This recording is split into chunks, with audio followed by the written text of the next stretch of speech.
Parvati Kali Sindh Chambal link परियोजना मध्य प्रदेश और राजस्थान के लिए एक ऐतिहासिक अंतर्राज्यीय नदी जोड़ो परियोजना है। पार्वती काली सिंध चंबल लिंक परियोजना, जिसे पूर्वी राजस्थान नहर परियोजना के साथ एकीकृत किया गया है। इससे मालवा और चंबल क्षेत्र के 13 से 15 जिलों में सिंचाई, पीने के पानी और औद्योगिक उपयोग के लिए पानी मिलेगा। ये परियोजना मध्य प्रदेश और राजस्थान के बीच दशकों से लंबित नदी जोड़ो परियोजना ERCP का हिस्सा है, जिसे हाल ही में दोनों राज्यों के बीच हुए MOU के बाद गति मिली है। मुख्यमंत्री डॉक्टर मोहन यादव ने कहा, आने वाले समय में सिंहस्थ का आयोजन भी आ रहा है। सीएम ने कहा, चंबल मैया का आशीर्वाद मध्य प्रदेश और राजस्थान दोनों प्रांतों को मिल रहा है। हमारा प्रदेश अनेक नदियों के उद्गम के कारण नदियों का मायका है। मध्य प्रदेश और राजस्थान जोड़ीदार प्रदेश हैं। आने वाले समय में सिंहस्थ का भी आयोजन आ रहा है और सिंहस्थ अर्थात हमारे यहाँ तो उज्जैन और कोटा में कोई अंतर ही नहीं है। ऐसा लगता है जुड़वा भाई है इनका अपना संबंध, ऐसा ही लगता है, अलग अलग मान ही नहीं सकते।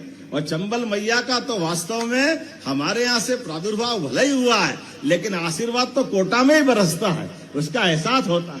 चरमणवती माता का जो एहसास होता है, और चंबल तो आपके यहाँ उज्जैन में भी वो नहीं है। माता छिपरा पूरा अपना आशीर्वाद चंबल मैया में समा करके दोनों तरह से आपके बीच में आशीर्वाद की वर्षा करती। हमारे लिए सौभाग्य की बात है, आज कोटा में ये आनंद का क्षण आया है। कुछ समय बाद 2028 में उज्जैन में कुंभ का मेला होगा। मेरे अपने मित्र माननीय मुख्यमंत्री भजनलाल जी से हमने निवेदन किया था कि माननीय मुख्यमंत्री जी और माननीय ओम जी भाई साहब का आशीर्वाद मिला था सरकार बनने के साथ, और आपने कहा दोनों राज्य एक तरह से हमारे भाई भाई जोड़ीदार है। ऐसे में हमारी योजनाओं का भी परस्पर साझाकरण होना चाहिए, एक दूसरे के संसाधनों पर भी बराबरी का सौहार्दपूर्ण संबंध होना चाहिए। मुझे इस बात की प्रसन्नता है, यशस्वी प्रधानमंत्री के आशीर्वाद से पार्वती काली सिंध चंबल योजना का आशीर्वाद मिला और हमने दोनों राज्यों के बीच परस्पर प्रेम संबंध को बढ़ाने के लिए ये नई त्रिवेणी की धारा प्रवाहित की, जिसके कारण से मध्य प्रदेश के भी पश्चिमी मध्य प्रदेश के 13 जिले और 15 जिले राजस्थान के आज पार्वती काली सिंध चंबल के माध्यम से भविष्य की नई एक अलग प्रकार की आर्थिक समृद्धि का द्वार खोलेंगे। ऐसे में हमारे यहाँ के शिक्षा मंत्री जी ने कहा कि कोई नहर कम ज्यादा पानी दे रही है। अरे पानी तो आ रहा है राजस्थान में, क्या दिक्कत है? कोई पाकिस्तान थोड़ी है, निश्चित रूप से देंगे, आप चिंता मत करो, इसका परीक्षण करेंगे। सीएम ने कहा, इस परियोजना से मध्य प्रदेश और राजस्थान के कई जिलों में सिंचाई क्षमता बढ़ेगी, भूजल स्तर सुधरेगा और ग्रामीण अर्थव्यवस्था को नई मजबूती मिलेगी। साथ ही उद्योगों के लिए जल उपलब्धता बढ़ने से निवेश और रोजगार के अवसर भी बढ़ेंगे। उन्होंने विश्वास जताया, ये परियोजना आने वाले समय में मध्य प्रदेश और राजस्थान की विकास यात्रा को नई गति देगी और दोनों राज्यों को समृद्धि के नए शिखर पर पहुंचाएगी। रही मन पानी राखिए, बिन पानी सब सून, पानी गए न उबरे, मोती मानस चून। चेहरे का पानी बना रहे, मोती का पानी समान चमकता रहेगा।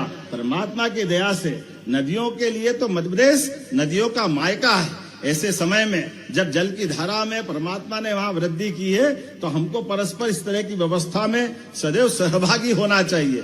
तो मैं आपके साथ आने वाले समय में और भी आपको कई बार ऐसे मौके मिलेंगे।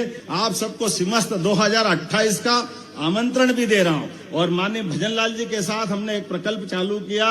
भगवान श्री कृष्ण ने कंस को मारने के बाद मथुरा से कदम बढ़ा करके जहां जहां उनने लीलाएं की है, प्रत्येक स्थान को मध्य प्रदेश भी तीर्थ बना रहा है और राजस्थान भी तीर्थ के रूप में विकसित कर रहा है। ये हमारे लिए सौभाग्य की बात है।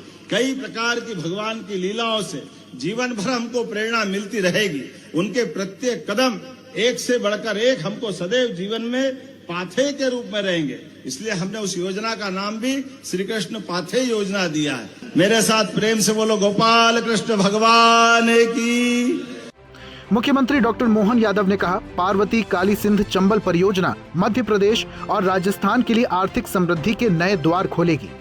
ये महत्वाकांक्षी परियोजना दोनों राज्यों के लाखों किसानों, ग्रामीण परिवारों और औद्योगिक विकास के लिए मील का पत्थर साबित होगी। पार्वती काली सिंध चंबल परियोजना केवल एक जल परियोजना नहीं, बल्कि मध्य प्रदेश और राजस्थान के लिए आर्थिक समृद्धि, कृषि विकास और जल सुरक्षा की मजबूत नींव है। आने वाले समय में ये परियोजना दोनों राज्यों के विकास मॉडल को नई दिशा दे सकती है।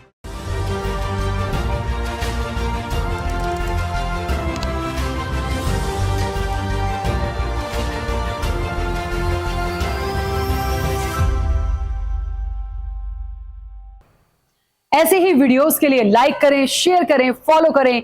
YouTube पर जाकर सब्सक्राइब कर बेल आइकन दबाना ना भूलें और ताजा अपडेट्स के लिए स्वदेशलाइव.com पर जरूर जाएं।